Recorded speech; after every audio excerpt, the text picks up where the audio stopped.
Communauté film, bonjour et bienvenue dans Nord-Sud, l'émission qui vit et respire diplomatie et coopération. Notre invité prestige, Monsieur Ansoumane Berité. Bonjour, Monsieur Berité. Bonjour, Madame Barry. Il Bonjour est à le, tous. il est le représentant pays de l'ONUDI. Qu'est-ce que c'est? Depuis quand est-elle en Guinée? Et pour quels résultats? Les réponses dans un instant. Avec moi dans ce studio, Cabinet Fofana, Merci. l'analyste politique de la maison. Bonjour, Cabinet. Bonjour Aïssatou, Bienvenue. merci. Et pour présenter le journal de la diplomatie ce mercredi, Mariam Nabé. Bonjour, Mariam. Bonjour Aïssatou et bonjour à tous, Bienvenue. merci. D'accord. À la une de votre journal, rencontre de haut niveau le 20 décembre 2021 entre Emmanuel Macron et Assimi Goïta au Mali. Effectivement, le président français va rencontrer le colonel Assimi Goïta, président de la transition malienne. C'est la première fois que les deux chefs d'État se parlent en face à face après plusieurs échanges téléphoniques. La rencontre est prévue lundi 20 décembre à Bamako. Selon des informations de Jeune Afrique, fin de l'opération Barkhane, potentielle arrivée des paramilitaires russes dans le pays ou encore durée de la transition malienne, les sujets ne manqueront pas entre eux. Comment gérer les coups d'État au Mali et en Guinée? Grosse question au menu du 60e sommet de la CEDEAO tenu le 12 décembre dernier. Effectivement, les chefs d'État de la communauté des États d'Afrique de l'Ouest se sont retrouvés en sommet ordinaire ce dimanche 12 décembre à Abuja, capitale fédérale du Nigeria. En toile de fond, le terrorisme et l'extrémisme violent dans la sous-région, la mise en place de la monnaie commune et les deux crises politiques au Mali et en Guinée qui ont connu des coups d'État ces derniers mois. L'Éthiopie dans un climat lourd, le Conseil des droits de l'homme compte se réunir en urgence. Oui, une session d'urgence du Conseil des droits de l'homme de l'ONU a été convoquée pour vendredi 17 décembre à Genève afin d'évoquer les crimes commis par les belligérants en Éthiopie selon un communiqué des Nations Unies publié mardi 14 décembre. Une telle session était demandée depuis des semaines par de nombreuses ONG internationales et africaines et se tiendra à l'initiative de l'Union européenne qui a obtenu le soutien de 17 pays membres et de 36 pays observateurs, dont plusieurs non-européens. L'Éthiopie a aussitôt condamné ce qu'elle considère comme une tentative injuste et contre-productive d'exercer une pression politique. Et pendant ce temps, l'on assiste à la propagation inédite d'Omicron. L'OMS redoute une nouvelle entorse à la solidarité internationale. Omicron se propage à un rythme encore jamais vu dans la pandémie. Tels sont les mots inquiétants de l'OMS. Le nouveau variant a été détecté dans au moins 77 pays et il pourrait devenir dominant en Europe d'ici quelques semaines, voire quelques jours en Grande-Bretagne et au Danemark. Résultat, tous les pays accélèrent leur campagne de rappel avec une troisième dose, une stratégie toujours aussi critiquée par l'OMS qui craint une nouvelle entorse à la solidarité internationale. Sanctions de l'Union européenne contre Wagner, la Russie dénonce l'hystérie occidentale. 24 heures de silence, puis une réaction officielle de la diplomatie russe aux sanctions européennes contre le groupe paramilitaire Wagner ainsi que 3 autres sociétés qui lui sont liées. Moscou a dénoncé hier mardi dans son communiqué du ministère des Affaires étrangères les décisions prises la veille par l'Union européenne accusant les Occidentaux d'hystérie à ce sujet, une évolution du discours sur cette question. C'était tout pour ce journal de la diplomatie à tous. Merci de l'avoir suivi. Mariam Nabé, merci pour cette présentation. Merci, Aïssatou. Nous vous laissons vous retirer. Merci. Nord-Sud. L'actualité oblige, le dimanche 12 décembre, s'est tenu du côté d'Abuja le 60e sommet ordinaire des chefs d'État de la CEDEAO, sommet au cours duquel des sujets comme les deux crises politiques au Mali et en Guinée ont été abordés. Sur ce point, l'organisation ouest-africaine reste ferme. Elle insiste sur l'organisation des élections générales fin février 2022 pour le Mali, dont le siège à cette réunion est resté inoccupé. 6 mois pour la Guinée, qui a d'ailleurs répondu à travers un communiqué à la CEDEAO. Cabinet Fofana, quelle analyse faites-vous non seulement de l'attitude de la CEDEAO, mais aussi des positions adoptées par les autorités guinéennes et maliennes? Il faut dire que cette session ordinaire du 12, donc il y a 2 sessions ordinaires qui se tiennent chaque année au sein de la CEDEAO. Vous en avez une, c'était en juin si j'ai bonne mémoire, et la deuxième qui se tient donc en fin d'année. Et celle-ci donc vient rejoindre les 2 dernières sessions qui ont été faites au sujet de la Guinée et et du Mali. Ce sont donc pour le cas guinéen donc la session du 16 septembre et puis la session ordinaire du 7 novembre. Donc les deux sessions qui ont donc porté sur la Guinée et sur le Mali. Ce qui change un tout petit peu de cette session ordinaire du 12, c'est que elle a été précédée par un forum qui a sanctionné le 20e anniversaire de la CEDEAO, donc spécifiquement de l'accord additionnel de la CEDEAO qui a été donc questionné comment vais-je dire, à l'occasion d'un forum qui est donc organisé par l'institut comment il s'appelle, Mandela, si je me trompe. Donc et Kwame Nkrumah plutôt, et la spécificité c'est que si dans les deux premières sessions la CEDEAO restait assez ferme, les sanctions ont été maintenues. Cette session-là, il y a eu une sorte d'évolution, parce qu'elle a considéré que le transfert d'Alpha Condé pour ce qui est de la Guinée, hein, du palais Mohamed V au domicile privé de sa femme est une avancée. Et dans le communiqué, il est même dit que la conférence des chefs d'État se félicite de ce transfèrement-là. Mais la conférence maintient les sanctions. La Guinée est donc sanctionnée au sein de... Elle est donc sanctionnée pour sa non-participation plutôt aux instances de la CEDEAO, mais exigence aussi est faite que le chronogramme soit mis en avant. Alors, ce qui se passe, c'est que... Sauf que l'on se pose la question de savoir si c'est possible dans 6 mois, puisque jusqu'à présent, le CNT n'est pas encore mis en place. Oui, justement, sur la question du CNT, il a été confié à la conférence des chefs d'État de la CEDEAO que le CNT sera mis en place avant la fin de l'année. Sauf que ce qui se passe, qu'après le communiqué, de la session ordinaire, un document, une communication aussi a été faite par le CNRD qui explique qui relativise d'une certaine façon cette promesse-là de pouvoir tenir les élections, plutôt de mettre en place le CNT d'ici la fin de l'année.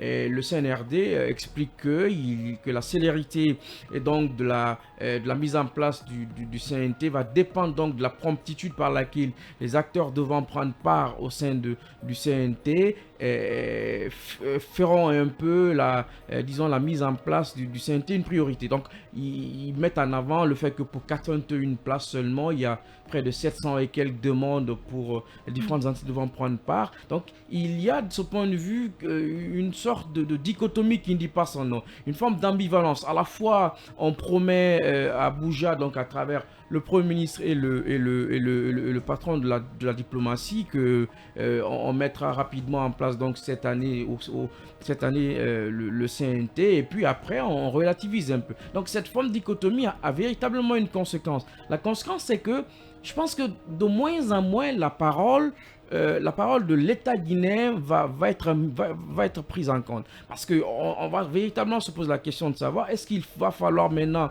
nous juger à l'aune donc des réalités, donc de l'évaluation qui sera faite, puisqu'il a été promis, ça a été écrit dans le communiqué les autorités... Comme s'il n'y avait pas eu de concertation entre le Premier ministre et le président de la transition. Alors il y a deux choses, soit il y a un mensonge d'État qui a été donc... dont on est en face aujourd'hui. Hein, oui, mais j'assume ce que je dis. Non, mais c'est vrai, parce que vous savez, c'est dit dans un communiqué. Le communiqué de la conférence, c'est écrit là-dedans que les autorités guinéennes ont promis que les élections seront organisées, et plutôt que le CNT sera mis en place avant la fin de l'année. Rebelote, on dit non, un communiqué sort pour quasiment récuser. Le communiqué du CNRD recuse en gros et cette communication qui a été faite à Abuja, parce qu'une mission a été partie, composée du Premier ministre, mais aussi du ministre des Affaires étrangères. Et très rapidement, quelle analyse faites-vous de la position des autorités maliennes qui risquent d'autres sanctions de la part de la CEDEAO? Oui, je pense que les choses sont un peu compliquées pour la CEDEAO, même si elle est là plutôt pour le Mali, j'allais dire, même si la junte malienne a mis en avant un chronogramme et tout, mais la CEDEAO reste ferme sur la nécessité, l'impérieuse nécessité de tenir les élections en février 2022 et qu'un chronogramme qui est celui donc qui a été communiqué avant devra sans nul doute être appliqué et donc ça met aujourd'hui le Mali dans une posture assez compliquée qui fait que la junte est amenée inéluctablement à respecter le calendrier qui a été mis en communication et qui donc donne la possibilité de tenir les élections en février 2022. D'accord. Et selon vous, quelle peut être la stratégie de la CEDEAO pour juguler d'éventuelles crises politiques qui aboutissent très souvent à des crises diplomatiques? Je pense qu'il faut considérer que autant la paix est possible, autant la possibilité que celle-ci parfois soit inquiétée est possible. Je veux dire que la CEDEAO étant une instance donc, qui régule un peu les relations politiques, économiques et autres au sein donc, de la quinzaine de pays qui la composent, son leitmotiv est donc d'éviter ces crises-là.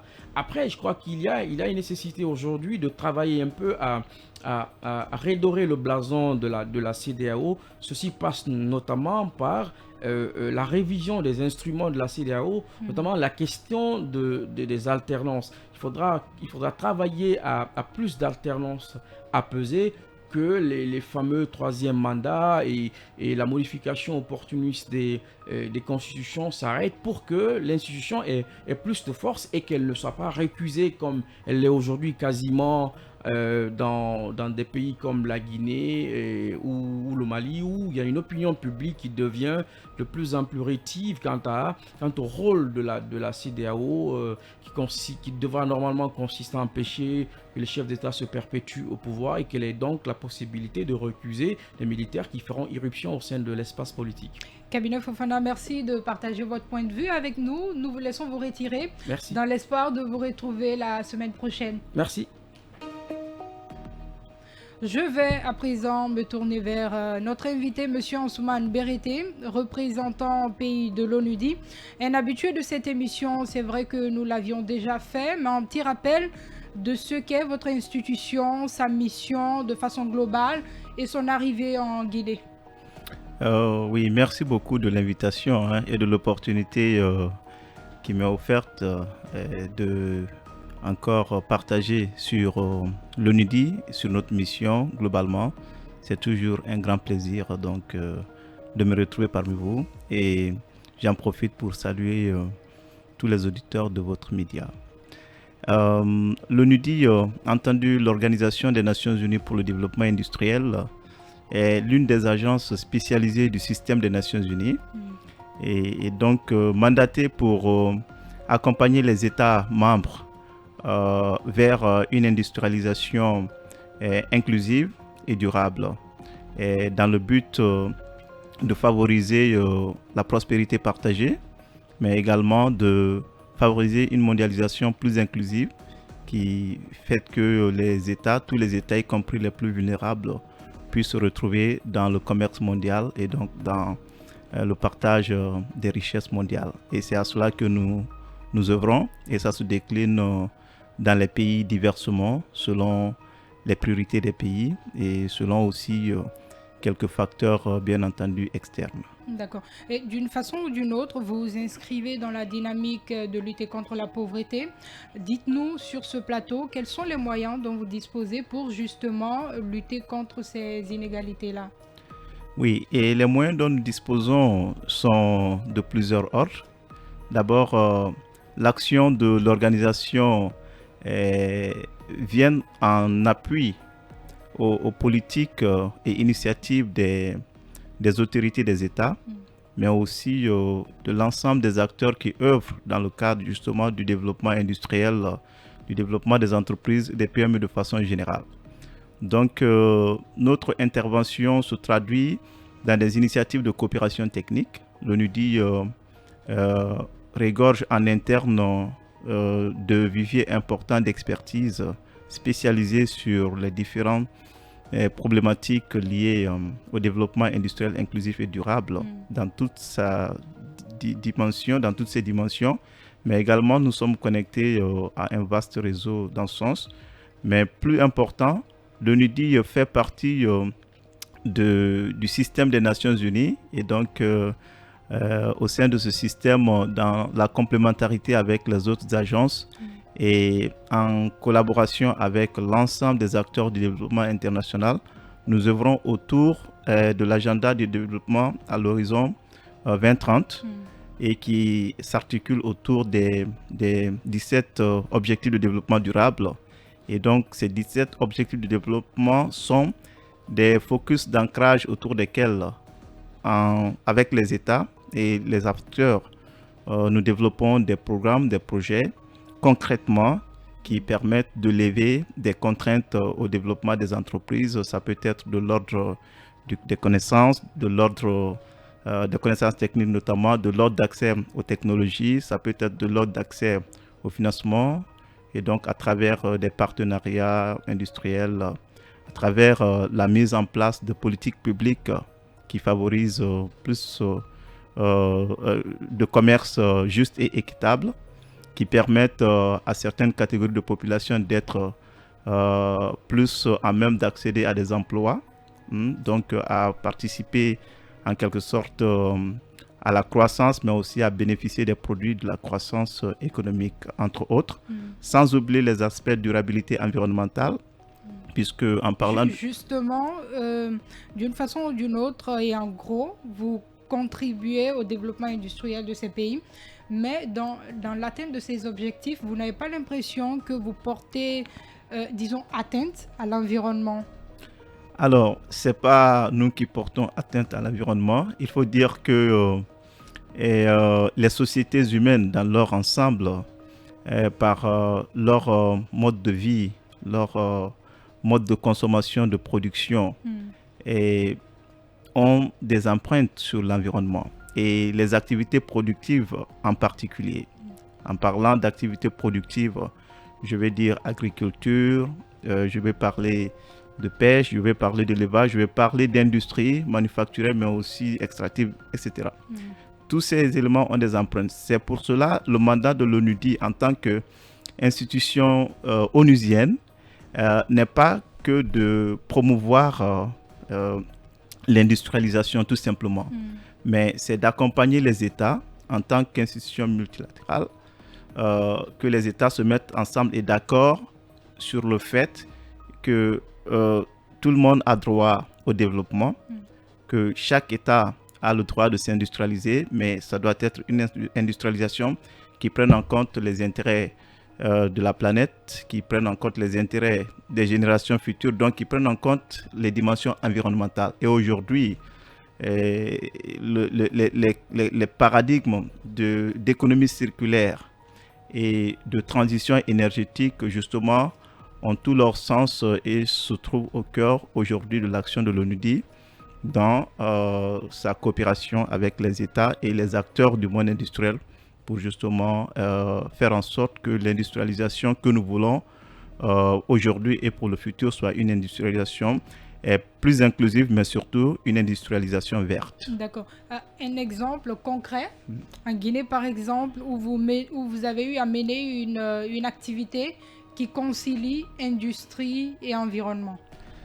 Oui, il faut dire que tout ce que nous faisons en Guinée comme action de coopération technique ou en termes de conseils sur les politiques industrielles auprès du gouvernement ou d'autres acteurs sont passés sous le crible d'un point de vue adéquation avec les dispositions mondiales, les conventions mondiales en termes de respect de l'environnement et de changement climatique. Donc ça, c'est quelque chose que nous apportons. C'est un encadrement, c'est des conseils que nous apportons dans ce sens. L'ONUDI a la responsabilité d'aider les États non seulement à s'approprier les conventions internationales en matière de respect de l'environnement, mais a aussi la responsabilité de les accompagner à pouvoir rendre cela concret. Donc, dans tous les programmes que nous déroulons, la dimension environnementale, tout comme la dimension genre, est au cœur. Maintenant, la promotion des énergies renouvelables fait partie des initiatives que nous promouvons directement au niveau de la Guinée. Notamment, nous avons récemment accompagné le ministère de l'Énergie à boucler 2 études de faisabilité de petites centrales hydroélectriques et qui fait partie des approches de solutions justement pour une industrialisation plus verte, mais également dans les zones confrontées à l'avancée de la désertification ou qui sont sujettes à des dégradations environnementales majeures liées à l'activité minière ou agricole ou autres dans les régions comme Sigiri, comme Beila, comme Kindia et Boké. Nous avons, dans le cadre des initiatives de consolidation de la paix des Nations Unies, nous avons mis en œuvre plusieurs centaines de projets de petites et moyennes entreprises vertes.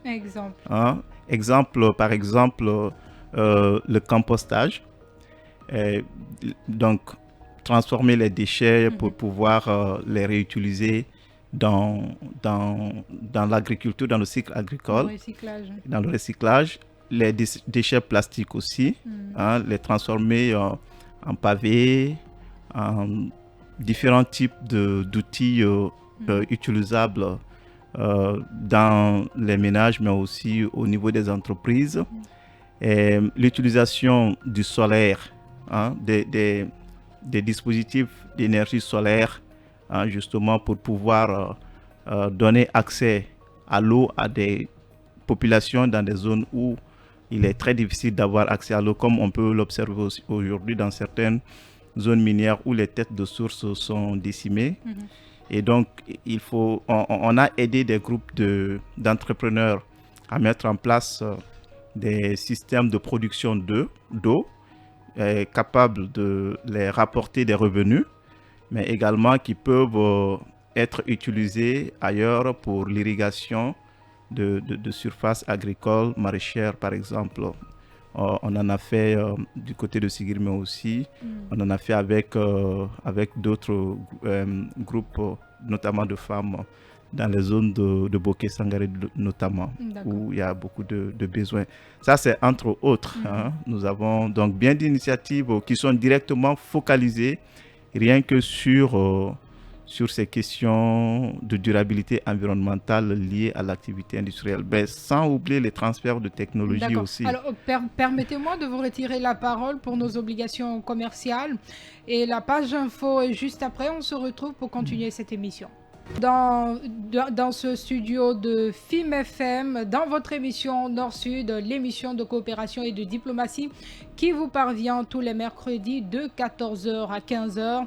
Merci d'être là, merci de partager ce moment avec nous. Notre invité du jour, Monsieur Ansoumane Berité, représentant pays de l'ONUDI. Alors, Monsieur Berité, tout à l'heure, vous nous parliez des actions phares réalisées par l'agence onusienne, l'ONUDI, en Guinée. Justement, vous collaborez, vous traitez directement ou indirectement avec les autorités et les ONG. Pour le cas, par exemple, des ONG, quel genre de projets obtiennent des financements de la part de l'ONUDI? D'abord, obtenir les financements, il faut nuancer. L'ONUDI n'est pas une institution financière. Nous sommes une institution, c'est vrai, de coopération technique qui, dans son travail, peut favoriser l'accès, bien entendu, à des ressources aux États, mais aussi à d'autres partenaires, y compris le secteur privé. Ça peut prendre plusieurs formes. Et j'aimerais, pour répondre rapidement à votre question, préciser aussi que notre action se place toujours dans le cadre d'un agenda de programmation avec le pays sur une période donnée. Et il faut dire que présentement, avec la Guinée, le cadre qui régit actuellement notre action met le focus sur des priorités. Et ces priorités, au nombre de 4, fondamentalement, portent sur l'agriculture et l'agrobusiness qui sont essentiels pour la Guinée, sur les politiques industrielles et de compétitivité commerciale et la promotion des PME, important pour la Guinée sur la question de l'employabilité des jeunes et l'autonomisation des femmes, un axe important. Et en dernier, la promotion des énergies renouvelables, les modes de production durables, notamment dans le domaine industriel. Donc aujourd'hui, nous travaillons avec l'ensemble des départements ministériels et des partenaires du développement pour mettre en place des initiatives qui sont directement destinées soit à renforcer les capacités nationales, soit destinées à accompagner spécifiquement quelques acteurs clés, notamment du secteur privé, notamment des jeunes ou des organisations d'entreprises ou même non gouvernementales dans le cadre de ce mandat-là. Alors, dans certains de ces programmes, nous catalysons. Donc, il y a des initiatives pilotes, quelques entreprises pilotes, comme nous le faisons actuellement dans le cadre de notre programme de relance de la filière ananas, où un certain nombre de petites et moyennes entreprises bénéficient de quelques renforcements de capacité, mais aussi de facilités que nous mettons en place pour avoir accès à des financements. C'est un programme très important qui est sur financement de l'Union européenne. Nous en avons d'autres comme ça. Donc, ça prend relativement diverses formes. Il y a aussi des approches d'incubation. Nous travaillons avec un certain nombre d'incubateurs d'entreprises sur place qui mettent ces organisations dans un parcours de capacitation qui peuvent les mener à avoir accès à des ressources de financement. Ça, c'est pour être très spécifique sur la question des financements et des capacités que vous posez. Mais autrement, de façon prioritaire, nous sommes véritablement embarqués avec le gouvernement guinéen dans un processus d'élaboration d'une politique nationale de développement industriel qui soit inscrit dans les réalités du temps et qui prenne en compte les développements actuels du contexte mondial, du contexte du continent, mais aussi du contexte spécifique de la Guinée. Nous sommes très avancés là-dessus. Le diagnostic est bouclé, mais il y a d'autres étapes donc, qui vont certainement suivre en rapport avec les différentes autorités impliquées pour que la Guinée puisse s'appuyer sur une vision du développement industriel plus claire, plus cohérent et attirer plus d'investissements dans des projets transformateurs en matière de développement industriel. D'accord. Ouvrir un accès juste aux marchés mondiaux et aux chaînes de valeur, l'une des priorités de l'ONUDI, concrètement, qu'est-ce qui a été fait pour allant dans le sens du renforcement des capacités productives et commerciales des entreprises en place? Alors, très concrètement, nous avons accompagné le pays et continuons de le faire sur la mise à niveau de l'infrastructure qualité dans son ensemble. En parlant de l'infrastructure qualité, bien entendu, les institutions, les capacités en termes matériels, mais également les ressources humaines. Aujourd'hui, nous sommes engagés dans un processus de qualification de l'UNCQ autour duquel le gouvernement a fait beaucoup d'efforts et d'autres entités. Donc aujourd'hui, la Guinée, par exemple, n'a pas d'entité locale qui est accréditée pour pouvoir certifier. Il y a certaines certifications de produits destinés à l'export qui ne peuvent se faire que lorsque les produits sont certifiés par des institutions accréditées dans d'autres pays. Donc nous sommes dans un parcours de qualification de l'UNCQ et d'autres pour que la Guinée puisse avoir accès à ces services d'accréditation locale qui facilitera l'exportation de certains produits. Au-delà de cela, sur certaines chaînes de valeur, nous travaillons à ce que les contraintes qui empêchent certaines exportations de produits, fruits et légumes par exemple, les poissons, à ce que ces contraintes qui sont du fait des capacités des acteurs de foi puissent être levées. Donc nous travaillons à la levée de certaines barrières techniques au commerce. Et quelle place occupent les femmes dans vos actions? Les femmes occupent mais une place très centrale. D'abord, un des axes de notre programme pays est fondamentalement axé sur la question de l'autonomisation des femmes. Et la plupart des initiatives que nous menons dans le sens de la promotion de l'emploi et de l'insertion socio-économique,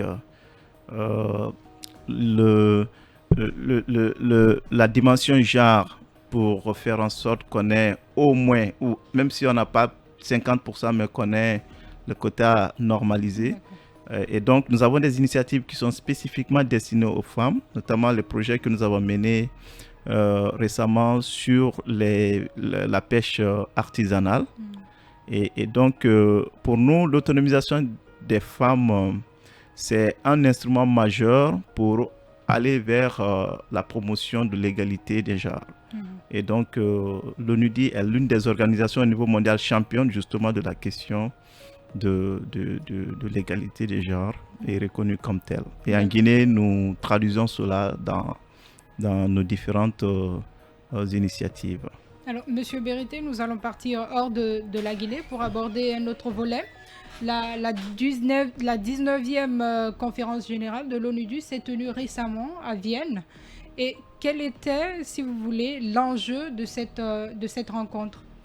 Oui, effectivement, vous savez, la conférence générale, c'est l'Assemblée générale des États, qui est l'instance suprême de décision et d'orientation de l'ONUDI.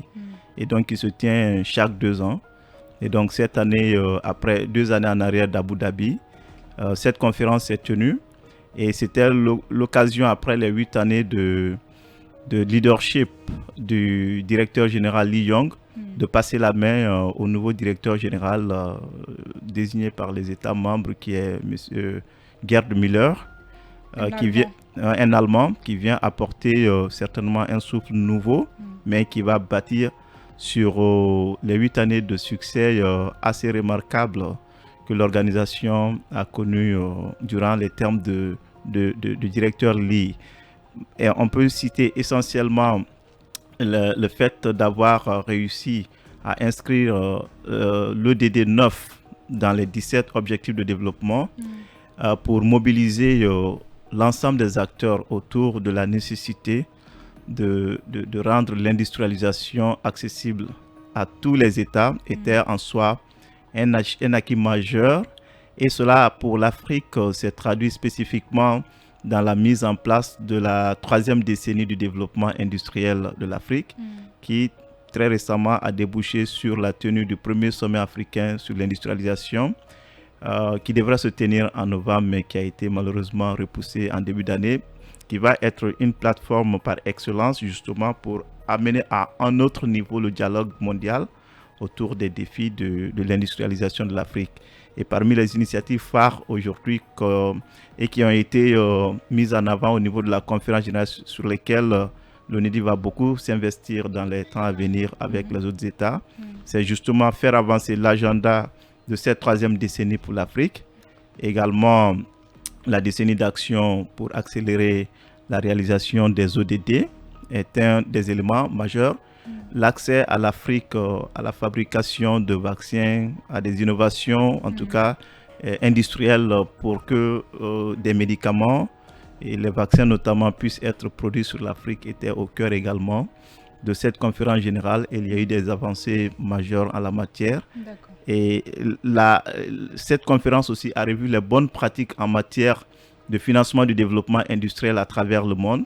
Il y a eu des modèles assez intéressants qui ont été adoptés à généraliser dans l'ensemble des États membres. Et donc, dans les prochaines années, notamment le modèle des programmes de partenariat pays développés aujourd'hui dans 12 pays dans le monde, majoritairement africains.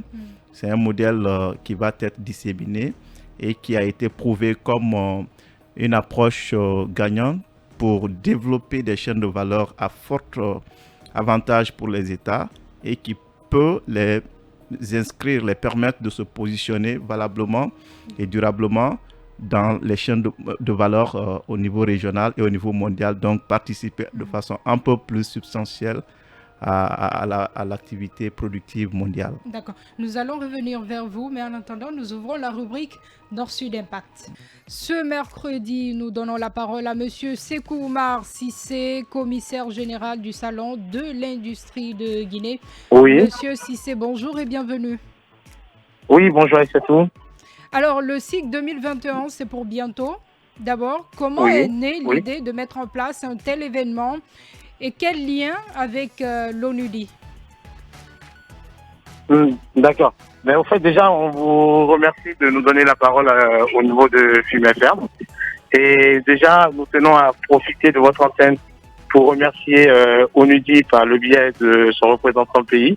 Car vous savez, pour des événements comme le Salon de l'Industrie, vous ne pouvez pas aller sans les institutions fortes et surtout les institutions crédibles. Donc nous avons demandé un soutien à l'ONUDI qui est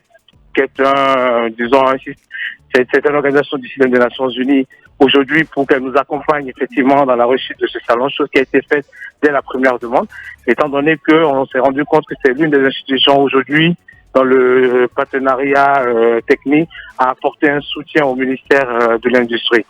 Donc pour cela, aujourd'hui, c'est un apport qui a été fait sur tous les aspects, que ce soit matériel, technique et également financier. Et également, aujourd'hui, sur le plan scientifique, ONUDI s'est engagé à pouvoir nous aider à avoir du contenu sur les résultats qui seront extraits du Salon de l'Industrie. Alors, c'est sûr que vous vous êtes pas réveillé un beau jour pour dire, tiens, attends, il faut organiser le Salon de l'Industrie de Guinée. Il y a forcément des raisons qui vous ont amené là. Concrètement, quelles sont ces raisons? Bon, elles sont multiples. Déjà, l'une des raisons, c'est ce qu'on appelle la République, c'est-à-dire en tant que je suis guinéen, je me suis dit quel pouvait être mon apport dans le développement économique de la Guinée et plus particulièrement dans le secteur industriel, étant donné que c'est un secteur qui est pourvoyeur effectivement de fonds, de talents et surtout c'est un secteur qui a du potentiel qui est laissé un peu à la liesse à l'époque quand j'initiais avec mes collaborateurs le projet. Là, on va sur la base d'analyse et c'était que on parlait beaucoup plus du secteur minier, du secteur agricole, sachant que quand vous prenez la traversée de Conakry jusqu'à Zérékoré, vous envoyez à perte de vue des unités industrielles qui sont en train de sortir de terre comme des champions, mais qui ne sont pas valorisées, qui ne sont pas mises à leur niveau. Et aussi, nous avons la technologie qui évolue et qui se met à point. Mais après quelques enquêtes de terrain, parce que nous avons fait effectivement une étude de terrain, on s'est rendu compte que les unités industrielles en Guinée ne se mettent pas effectivement à ce niveau-là. Donc on s'est dit, bon, on va essayer de mettre en place une activité, quelque chose qui pourra nous permettre à ces unités industrielles de penser effectivement à un développement sur le plan technologique et aussi bien à permettre à nos unités industrielles d'être à point de l'innovation et se fait connaître à travers le monde. Et pour qu'on comprenne aussi qu'en Guinée, il n'y a pas que d'autres secteurs, mais plutôt on donne une priorité aussi au secteur industriel. Donc ça c'était le deuxième aspect. Le troisième aspect également qui nous a motivés à penser à la mise en place du salon d'industrie, c'était qu'on a vu qu'il y a des institutions fortes, comme on nous dit, qui sont derrière, mais qui ont des programmes qui sont très mal méconnus peut-être du grand public, parce que l'État souvent a un accompagnement qui était aussi faible. Mais on nous dit, comme institution, ils font beaucoup d'efforts dans ce sens-là. Donc on s'est dit que c'était aussi une contribution de notre part, afin que ces actions aillent encore du poids, de la valeur ajoutée par rapport à tout ce qui se fait depuis des années entre ses partenaires et l'État guinéen. D'accord. Et à quoi peut-on s'attendre de vous, de cet événement? Dernière question. Bon, on peut s'attendre à beaucoup de choses parce que pour nous, déjà à la fin de ce salon, nous avons un programme de suivi et évaluation qui est mis en place par le comité d'organisation.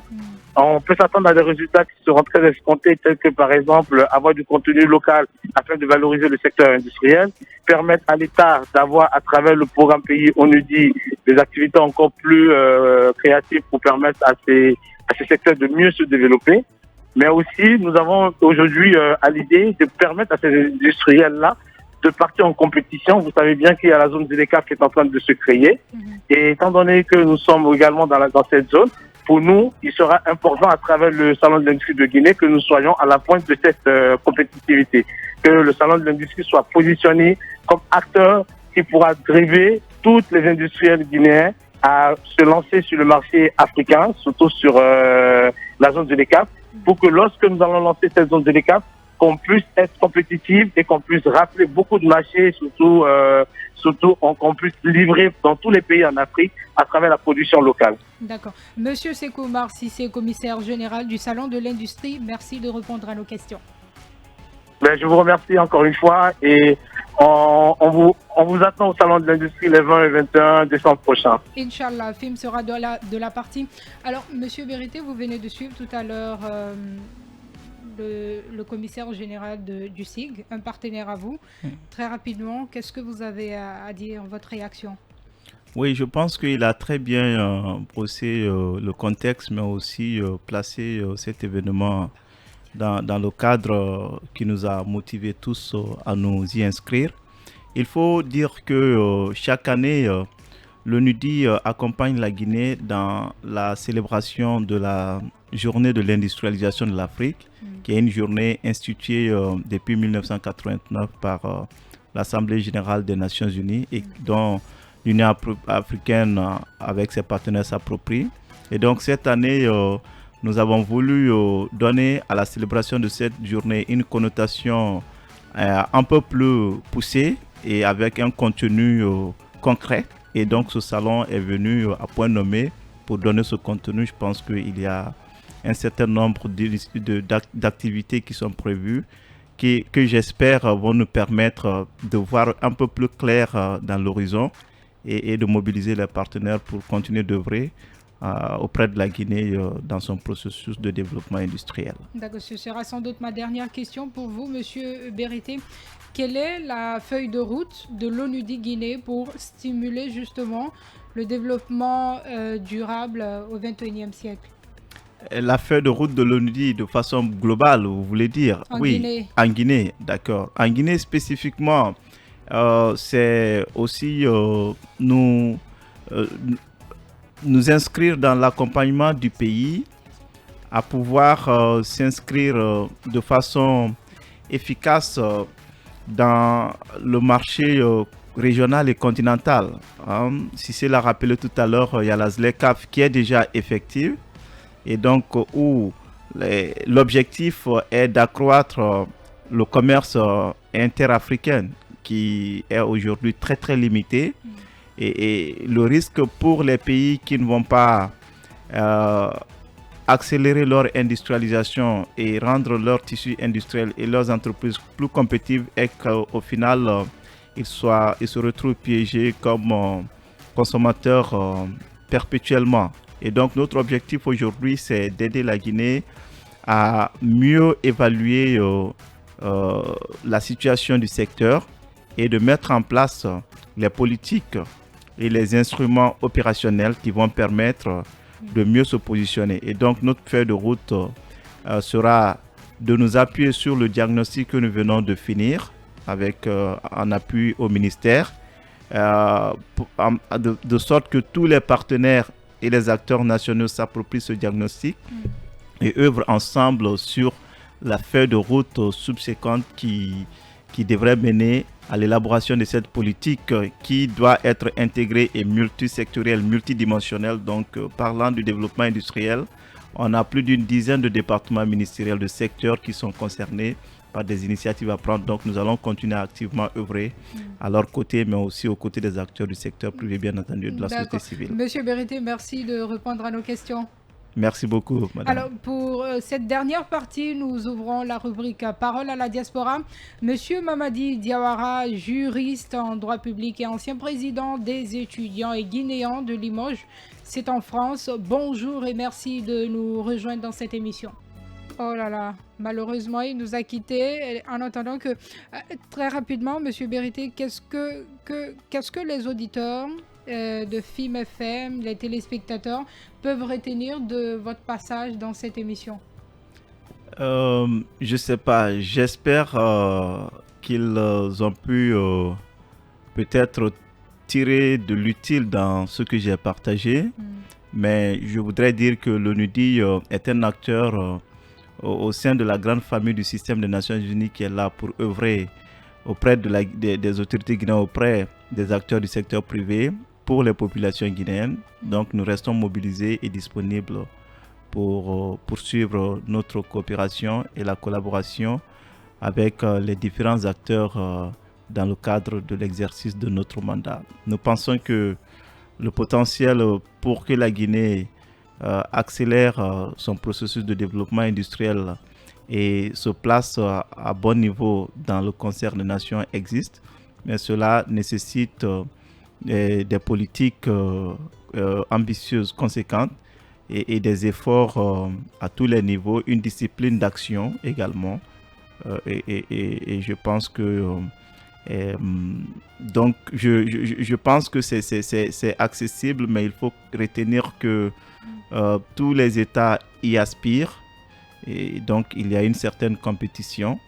Il est important donc de se projeter en état conscient qu'on n'est pas seul, et que l'industrie sera portée par le marché régional et le marché continental qui nécessite qu'on puisse y trouver sa place. Et on ne le pourra pas si on n'est pas compétitif. Donc si on ne met pas en place les bases pour cela à travers la politique et les actions donc de développement subséquentes. D'accord. La radio, c'est l'heure. Merci à vous de répondre à nos questions. Merci beaucoup. Ce fut un grand plaisir et je voudrais saluer donc FIM FM et vous en particulier pour l'excellent travail que vous faites. Merci à vous. Très malheureusement, nous n'avons pas pu avoir l'autre intervenant dans la rubrique Parole à la diaspora, M. Mamadi Diawara, juriste en droit public et ancien président des étudiants et guinéens de Limoges en France. Nous espérons vous avoir la semaine prochaine dans l'autre numéro. Aux opérations techniques, Ibrahima Silla, Benjamin Guilavogui. Merci à tous de l'avoir suivi. Merci à vous, auditeurs d'ici et d'ailleurs. Prenez soin de vous et à la prochaine.